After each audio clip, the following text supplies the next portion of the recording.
refreshery off of a Golden Show. It's the Golden Debate Show. Captain's in the house for the debate show, which is weird because he's usually here for the Golden Show. Tone's here too. He missed a couple of shows because he's been working without transportation, which he needs nowadays because they want you to pay more insurance, more gas bill, more bills. So let's do it. Like, comment, share, and download earlywinnabout.com. Voice activation. Skynet. We're talking about zombie AIDS and other interesting things. So let's get into our little bit of clip already. Golden Debate Show. You're going to pay actually taxes on last year, which means you're paying taxes on taxes. Yep. Tax on tax. And then we're paying Social Security that we're not even paying. Live from Femery Show. Open mic, not empty one. Golden Debate Show. Yeah, the golden debate show. Wow. Why you rocking out the show? The golden debate show.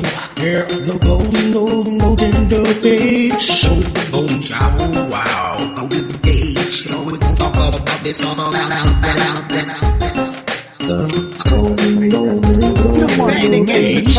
but not me. I think that horse is going to win. Almost as if every part of me was done perfectly. There were no mistakes. There was no lost memory. There was no malice. There was no cruelty. There was no anger, no rage. Everything perfected. That in my image sort of thing. That's the kind of spirituality or God that I aspire to or try to do the will of. You know, I call it my higher self. And I think that's what all of our connection to God really is trying to see ourselves in that higher self state. And I think as a parent, before a child achieves cognitive ability to have those kind of thoughts and realizations, that's the kind of guiding hand that you're supposed to be, isn't it? Sure. Whatever my son is interested in, we foster, and we turn it into a way to teach him mathematics or science or history. And he's very receptive. And so his cognitive abilities are beyond what he would, if he were in school, he would be in second grade, but I've got him so here's Uncle Adam and Uncle John from the No Agenda Show. Grade This level. is the Golden Debate Show. Show. Scams. Right here, they break it down. So Download.com used to be one of the best places. No pretty longer. much No longer. Now they got a bunch of, try this, try that, and they have the big download button, which is not to download what you're looking for. That's what bothers me. It's pretty good. No, I hear Now, you. motherfucker, you know what they do? Okay, so But when you find something that is not a scam and it's useful and someone's making it, Bing pop up pay on 'em. your shit. And don't go Hey, searching God. for codes. I hate that. And this is the clip Chris Hayes. We should probably play it as Seems like a long clip you got here. It's a little long because what it is that this is the apologist clip, and our sergeant, staff sergeant, will be amused by this. This is what they did to assuage the whole thing, and this is sacred.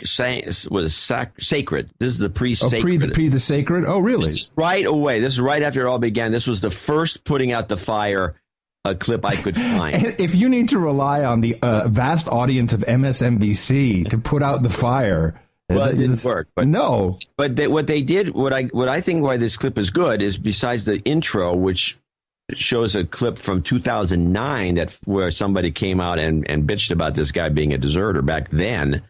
And that, by the way, what she doesn't mention is that's the point where the non-disclosures were distributed to tell people to stop talking about Yeah, this. exactly. But then Chris Hayes is all in with whatever the ministry. And so he brings in the Pentagon spokeshole, some guy. Hey, why not? And he never asks him. He never does a follow-up question. He obviously had a script in front of him. You can listen to the script. If you get sick of this, you can kill it. But it's a script. It's a very scripted interview, all saying everything's fine. Don't worry about it. Don't look over there. And here we go. This isn't new. On Fox News in 2009, not long after Bergdahl was captured, retired Lieutenant Colonel Ralph Peters called the soldier a liar and suggested the Taliban would be doing the U.S. a favor by killing him. If he walked away from his post and his buddies in wartime, I don't care how hard it sounds. As far as I'm concerned, the Taliban can save us a lot of legal hassles and legal bills. Joining me now, Pentagon Press Secretary Rear Admiral John Kirby. And Admiral, let me begin by asking why now? I know negotiations had been ongoing for quite some time on this matter. What was the breakthrough that allowed Bo Bergdahl to come home? Well, there was I think the way I'd put this, Chris, was there was a lot of effort over years and certainly recent months and weeks. But the real impetus to move as quickly as we did here was concerns that we had over Sergeant Bergdahl's health and his safety. We knew that there was a brief window coming, and we took advantage of that as quickly as possible. But largely, the speed and the urgency with which we moved was a lot driven by his well-being. Can you be any more specific about his health? I know it's Yeah, so you're right. This was all about his health, but it morphed. And I'm sick of this. Can I move on? Yeah, let me just summarize a couple other things. He asked him about the desertion claim. Mm-hmm. You should probably... Let's listen. Any sense of health challenges you were concerned about? Yeah, I'm really not able to because he is an active duty. This one's Joe Rogan experience.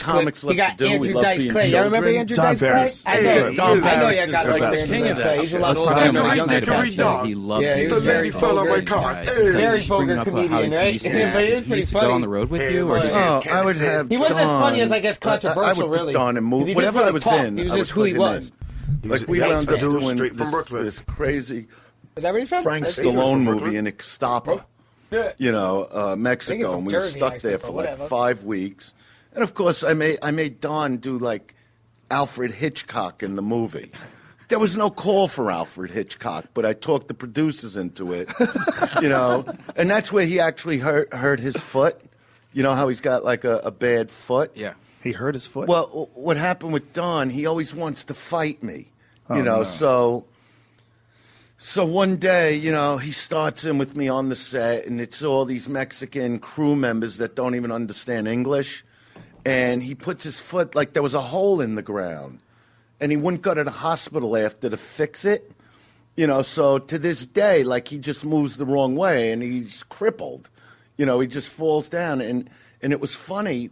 What happened was I went back to Madison Square Garden in 2000, and it was Don's job at the time to come there because he really wanted to see it with my wife and my sons. So he was the problem on the plane because what happened was he's walking down an aisle and the foot goes. And he's, Don's emotional, So he's screaming, laying on the floor in the plane and scaring the entire flight. Oh, my God. And then they get him into a chair and the foot felt better. The cops were at the airport to question him. And I go, your job was to just bring them here. That was the gift. You get to fly for nothing and get a hotel room. Bring them in, and you cause a problem on the fucking airline. But that's Don. That's who he is. Do you think he was just practical joking with you? No, he does that shit all the time where he's like laying at norms on the ground going, No, it really goes. His foot really goes. Is it a broken foot? Is it a ligament? I'm sure he chipped something in his ankle, and he just wouldn't go to the hospital. He goes, what are they going to do to me here? He turns into this baby, No. Oh, yeah, and he would do the road with me, and when he would do the road I would just take him with me. When he would do the road, I had, at that time, I had Eddie Griffin with me. So Eddie Griffin was like the real opener, and so what would happen is I'd give Don 10 minutes right up front. So we'd be on a big, tour bus traveling the country. And one time he's on the bus and he's like, how he gets down on himself? Mm-hmm. Almost like that he's not crying with tears, but I'm going, well, Don, it's because the crowd doesn't respond the way he wants, Right. Because he would come out singing Tie a Yellow Ribbon, with the music over it and get the crowd clapping. And so now the song ends and then he goes into another one. He'll go into like Copacabana. So now he's on the bus complaining about. I go, Don, it's your 10 minutes. After they get the joke of who you are, that you're this fucking goofball. All right, so this next clip's interesting. Well, now it's where about are the music and jokes? stuff and sounds and You know, frequencies. and he would go, and this well, guy's you know, I Eric went into P. the other Dillard, side. and he's a song, scientist who broke down and Tesla's even if it doesn't work. make sense, even if it's not Yeah, good, man. if enough people start doing it, the masses seem to follow. Shapes and shit, dude. That's So pretty interesting. Being we Frank over understand here, we that make music and and stuff. tone and sound We is always talk about how music vibration. can It actually uplift you or affects make you your feel genetic bad. makeup. Sound When you start waves, listening to music energetic. over and over, you begin to think differently. You begin to see the world differently. So that's why we're talking to Eric Dollard today about the power of music. I've seen some of his videos, and he talks about the work of Pythagoras, who is a big influence on my work and my worldview. Trying, And so the open works minds on at him, Empty Ones, the Golden way that they Debate Show, reverence music running the and map. reverence life is pretty inspiring for those seeking a spiritual path or just want to be better individuals. So we're going to be speaking about music and spirituality all wrapped into one. So, Eric, welcome to the show. Thank you. So if you have anything to add with on, those opening points that I made. Well, music goes even farther in that it establishes an archetype, and the archetype can actually exert a force on the ether and cause things to materialize or happen that normally would be physically impossible. This is what the Pythagoreans were basically into, and it's preceded by the science of numerology, where numbers themselves have specific powers. And if you use what's called the Chaldean number system, and you look at your phone numbers and your addresses and the addresses and phone numbers of people that you have relations with, you'll find that there's a common numerical denominator through all of this. And Pythagoras developed a system of ratios or logarithmic proportions, which today we call music, but at that time it was not designed for entertainment purposes or to be performed. It was more of it's kind of hard to say. It was kind of like a key or an access for them to get into these higher dimensions. Mm-hmm. Yeah, that's whenever you're listening to different metronomes, different beats, when you listen to drums and things like that, it's always been used to put you into a heightened state of awareness, a trance-like state. We know that everybody likes to refer back to the Africans whenever they play the drums and they conjure spirits or get into some type of trance where they're able to embody animals and things like that. So, and I think the same thing's going on through the mainstream media, but the energies that's being Flood and numerous other people where in Flood's case you were dealing with a symbolic geometry or numerology that allowed you, through the Pythagoras method, to basically figure out where planets were that weren't even known about yet. And then Kepler did a similar thing, but rather than from the numerological and the spiritual standpoint, he did it from more the mathematical standpoint. Neither of them got along. They were kind of a schismatic split on the whole Pythagorean movement, which really got screwed up by the Dark Ages and the concept of the Earth being the center of the solar system. As the golden ratio. When conducting their research or setting out their products, artists, scientists, and designers take the human body, the proportions of which are set out according to the golden ratio, as their measure. Leonardo da Vinci and Le Corbusier used this ratio in their designs. This law won't solve all the problems in our healthcare system. We know we've got more work to do. Obamacare, also known as the Patient Protection and Affordable Care Act, is a controversial healthcare plan in the United States, signed into law back in 2010. Since then, it has been plagued with issues. The most obvious being how difficult it is to understand. So, I'm going to explain it as simply as I can, look at the costs, the pros and cons, and the arguments against it. Here we go. Healthcare in the US is notoriously expensive. Unlike over here in the UK where we have the NHS, which is publicly funded, in the US it is entirely privatised. If you want to get a pacemaker, that's going to cost you around $20,000. Skin grafting, $12,000, and it can even set you back $10,000 to get your arm amputated. If you want to check out some more costs, you can check it out in the Healthcare Blue Book over here. So what are you meant to do if you get sick? How are you meant to handle all the costs? Well, supposedly, Obamacare is here to sort you out. enroll in Obamacare by March 31st, 2014, you're going to get taxed about 1% of your 2014 income, and that tax goes up every year you don't get yourself covered. Although you can avoid the pay-per-month fee for 3 consecutive months of a year thanks to a loophole. To get covered, you have to find your plan in the insurance exchanges available online, although the website didn't even work for the first month or so after launch. You can check that out on the link on the screen now. Obamacare have brought in something new. All plans must now provide 10 essential health benefits, which are outpatient care, so your doctor's office trips, hospice care, then emergency services, hospitalization, maternity and newborn care, mental health services and addiction treatment, prescription drugs, rehabilitative services and devices, laboratory services, preventative services and paediatric services, although these of course vary in scope and quantity.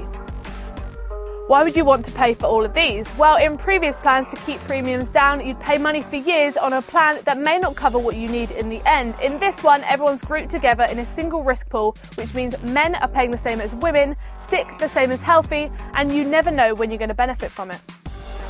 Although if you're in a grandfathered plan, meaning one bought before March the 23rd, 2010, then no paying for essentials, but no benefiting from them either. And what does it mean for those covered by their company? Well, employees may lose their plans if the company they work for decides it's cheaper to pay the penalties and let the employees work it out for themselves. And friends of mine that have back problems, I convince them to sit between the speakers and let the stuff pass through your body, and it regenerates your body. You have to sit in between the speakers, just like being in between all those organs in the church. Like a multi-wave oscillator. Well, it's a mechanical thing. It's kind of like ultrasonics. Mechanical, just the air pressure. Yeah, the vibration. The second canard that's put forth is money is not speech. That's been repeated over and over again in this hearing. I would note any first-year law student who put that as his or her answer on an exam would receive an F. Because it is obviously, demonstrably false, and it has been false from the dawn of the Republic. Speech is not just standing on a soapbox, screaming on the sidewalk. From the beginning of the Republic, the expenditure of money has been integral to speech. The Supreme Court has said that pamphlets, the Federalist Papers, and Thomas Paine's Common Sense took money to print and distribute, putting up yard signs, putting up bumper stickers, putting up billboards, launching a website. Every one of those requires the expenditures of money. I guarantee you, every person in this room, if you think about it, disagrees with the proposition that expending money is not speech. Publishing a book is speech. Publishing a movie is speech. Blogging is speech. Every form of effective speech in our modern society requires the expenditure of money from citizens. Free speech shouldn't cost the American people a penny, a dime, certainly not a dollar. So, Mr. Chairman, members of the committee, I'm happy if you have questions that you want to ask me to wait, and I'm happy to do that. Otherwise, I would ask your leave, and I will leave. I've got other places to go. Thank you. The MySpace social media zombie has risen and is blackmailing its users into logging in. Talk about desperate. So it recently sent its users an email with the subject heading, "The photos are back." And then in the email text that read, "The good, the rad, and the what were you thinking? View your photos. Go now." Now, I mean, I had even forgotten I had a MySpace account. I was like, oh my God, did I have embarrassing photos on there? I have no idea. I was like 16 or something. I had no clue. Did it make you open the email and click? It did not. Okay, so you didn't fall for it. But I bet a lot of people clicked on that because they were like, what did I post on MySpace? Yeah, especially because it was so long ago, I honestly had completely forgotten about it. But what do you think of the strategy? Are you pissed off about this, or did it pique your interest? Like, what do you think? What do you make of it? Is it genius? I don't know. I think for, as long as it gets people to log back in, then something's working. But it is a desperate attempt, right? Because the one asset MySpace has at this point to get users who have long moved on from the site back into their universe is the fact that they're sitting on something like 15 billion. About some of the future jobs that might exist by the 2030s, and I'm going to tell you about some of these. This is really interesting, Lois. Robot counselor. If you imagine buying a home in 15 years or so, it's possible that robots will be a pretty significant part of that home Thus, a robot counselor, which will advise you as to what robotic elements should be part of your home, is a possible job that might exist. Is that a job that you might be interested in, Lewis? Not a job I'd be interested in, no. Are you comfortable with the idea of robots playing a bigger and bigger role in your kind of home life? Well, I don't know. I guess it depends on what exactly they'd be doing, how exactly they'd be helping me. I guess it's inevitable anyway, right? Absolutely. Solar technology specialist. As we see technology for solar power become more and more efficient, it's possible that we may have a situation where, if we're lucky, right, if the oil lobby allows it, if politicians allow it, solar power becomes a really big part of our everyday lives, and a solar technology specialist might be a job that exists in the future. Yeah, true, because my boss is so deep.